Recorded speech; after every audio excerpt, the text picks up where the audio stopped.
and San Antonio has issued a severe thunderstorm warning for Williamson County, Central Hays County, Travis County, Bastrop County, Lee County, until 8:45 p.m. Central Standard Time. At 7:44 p.m. Central Standard Time, severe thunderstorms were located along a line extending from near Granger Dam to near Maynard to near Buda, moving east at 45 miles per hour. Hazard, 60 miles per hour wind gusts. Source, radar indicated. Impact, expects damage to roofs, siding, and trees. Severe thunderstorms will be near Elgin around 7:55 p.m. Central Standard Time. Wildwood around 8:05 p.m. Central Standard Time.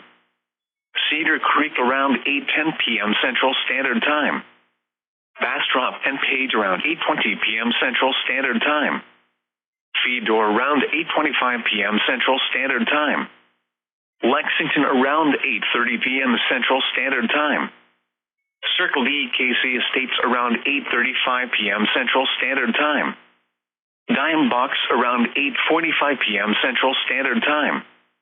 Other locations impacted by these severe thunderstorms include Northrop, Lanaport, Mott, Wells Branch, Waterloo, Cedar Hills, Shortner, McKinney Falls State Park, Hills, and Hays City. For your protection, move to an interior room on the lowest floor of a building.